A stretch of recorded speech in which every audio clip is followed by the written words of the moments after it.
ரொம்பவே ஒரு ஷாக்கிங்கான வீடியோ. ஒரு பொண்ணுக்கு பாலியல் ரீதியான அத்துமீறல் நடந்திருக்கு. அது எங்கன்னு கேட்டால் நீங்களே ஷாக் ஆகிடுவீங்க. வேறு ஒன்றும் இல்லை, நம்ம தனுஷின் கேப்டன் மில்லர் ஆடியோ லான்ச்சில் தான். ஸோ இந்த பொண்ணு யாருன்னு பார்த்தீங்கன்னா, ஒரு ஃபேமஸ் ஆங்கர். நீங்கள் நிறைய ஷோவில் பார்த்துருப்பீங்க. உங்களுக்கு கரெக்டாக சொல்லணும் அப்படின்னா, ரீசெண்டாக குல் சுரேஷ் வந்து ஒரு பொண்ணுக்கு மாலை போட்டு ஒரு ப்ராப்ளம் நடந்துச்சு இல்லையா, அவங்க தான் இவங்க. பாவம், இவங்களுக்கு மட்டும் ஏன் இப்படி நடக்குதுன்னு தெரியல. சரி வாங்க நம்ம என்ன நடக்குதுன்னு பார்ப்போம்.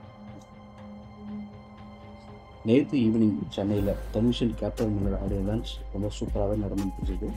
நிறைய ஃபேன்ஸ் வந்து கலந்துட்டாங்க.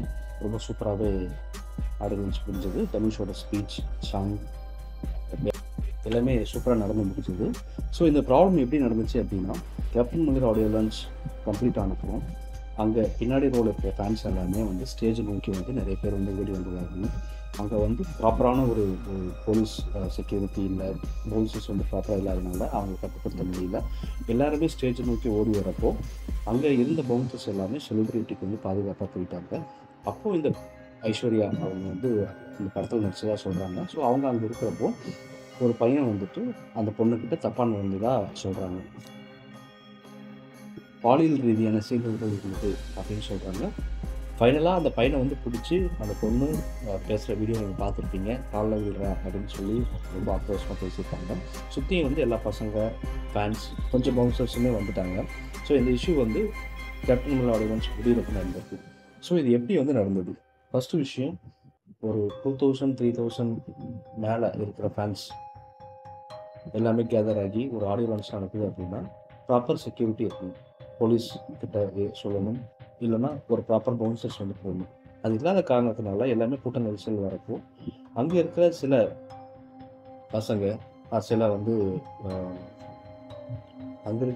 பசங்க தப்பான நோக்கத்தோட அந்த பொண்ணுக்கிட்ட நடந்திருக்காங்க. இவ்வளோ செக்யூரிட்டி இல்லாத அந்த ஆடியோ லான்ச் தேவையா அப்படின்னு தான் நீங்கள் நினைக்கிறீங்க. கரெக்டு தாங்க. பட் என்ன பண்ணுறது, இப்போ ஆடியோ லான்ச் அப்படிங்கிறது ஒரு ப்ராப்பர் கல்ச்சர் வந்துருச்சு. ஒரு படத்துக்கு முன்னாடி அந்த ஹீரோ வந்து ஆடியோ லான்ச் பண்ணி மாஸ் காமிக்கிறதுங்கிறது எல்லா ஹீரோவும் பார்க்குறாங்க. இதுக்கு நடுவில் ட்விட்டரில் ஃபேன்ஸ் எல்லாமே வந்துட்டு விஜய் ஃபேன் தான் இதை பண்ணாங்க, அஜித் ஃபேன் இது பண்ணாங்க, தனுஷ் ஃபேன் பண்ணாங்க அப்படின்ட்டு அவங்க இது நடுவில் ஃபேன் ஃபைட் போட்டுட்டு இருக்காங்க. இது வந்து ஒரு ஃபேன் ஃபைட் போடுற விஷயம் கிடையாது. ஒரு பெண்ணுக்கு ஒரு கூட்ட நெரிசல் இருக்கிற இடத்துல பாதுகாப்பு இல்லை அப்படிங்கிறது ரொம்ப கஷ்டமான விஷயமா இருக்குது. இத்தனைக்கும் அங்கே வந்து அவ்வளோ பவுன்சர்ஸ், போலீஸ் இருந்தும் அந்த இடத்துல அவங்க நடந்திருக்கு. அந்த பொண்ணு அவ்வளோ கோபமாக பேசுகிறத பார்த்தாவே தெரியுது இவ்வளோ ஒரு பெரிய ப்ராப்ளம் நடந்திருக்கும் அப்படின்ட்டு. அதுக்கான ப்ராப்பர் ஆக்ஷன்ஸ் எடுப்பாங்க அப்படின்னு ஒரு நம்பிக்கையோட நான் இருப்பேன். அதுக்கு நம்ம பொறுத்திருந்து தான் பார்க்கணும். சரி, இதுக்கு இன்னொரு எக்ஸ்ப்ளனேஷன் இருக்குது. ட்விட்டரில் இந்த வீடியோ எடுத்த அந்த நபர் போஸ்ட் போட்டிருக்காங்க, இந்த வீடியோ வந்து நான் எடுத்தது.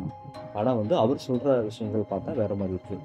கூட்ட நெரிசலில் வந்து அந்த பையன் வந்து வேகமாக ஓடி வந்ததாகவும், தடுக்கி விழுந்து அந்த பொண்ணு மேலே தவறி விழுந்து அந்த பொண்ணை கையை பிடிச்சதாகவும் சொல்கிறாங்க. அது வந்து அந்த பொண்ணு தப்பாக எடுத்துக்கிட்டு இந்த ப்ராப்ளம் பண்ணியிருக்கு அப்படிங்கிற எக்ஸ்ப்ளனேஷன் அவர் ட்விட்டரில் போட்டிருக்காரு. இது எந்த அளவு உண்மை அப்படிங்கிறது தெரியல. மேபி நடந்திருக்கலாம். ரெண்டு சைடுமே நம்ம பார்க்கணும். மேபி தப்பாக தடுக்கி விழுந்து அந்த பொண்ணு மேலே விழுந்து அந்த பொண்ணு அதை தப்பாக எடுத்துக்கிட்டு திட்டிருக்கலாம். பட் அந்த வீடியோ பார்க்குறப்போ அந்த பொண்ணு பேசுகிற விஷயங்கள், காலில் விழுறா அப்படின்னு சொல்லி ரொம்ப கோபமாக கத்துறது எல்லாம் பார்க்குறப்போ நம்மளுக்கு இது சாதாரண விஷயமா தெரியல. பட் இருந்தாலும் சிசிடிவி கேமராஸ் எல்லாமே இருக்கும். அதை வச்சு பார்த்து உண்மையை கண்டுபிடிச்சாதான் என்ன அப்படிங்கிறது தெரியும். சரி, இது மாதிரி இனிமேல் நடக்காமல் இருக்கணும், ஒரு ப்ராப்பர் பாதுகாப்போடு தான் ஒரு ஷோ நடக்கணும் அப்படிங்கிற ரூல்ஸ் வந்து கவர்மெண்ட் வந்து வைக்கணும். இந்த நெரு ஸ்டேடியம் கல்ச்சர் வந்து கொஞ்சம் சேஞ்ச் பண்ணணும். இல்லை proper security or proper gate போட்டிருக்கணும் ஃபேன்ஸுக்கு, செலிப்ரிட்டி இன்பிட்வீன் ஸ்டேஜுக்கு எல்லாமே. அது இல்லாமல் இருந்தது அப்படின்னா இது மாதிரி விஷயங்கள் இன்னும் நிறைய நடக்கும். இது மாதிரி ஃபியூச்சரில் நடக்காமல் இருக்கணும் அப்படின்னா நம்மளுக்கு கொஞ்சம் சேஃபாக நடக்கும்.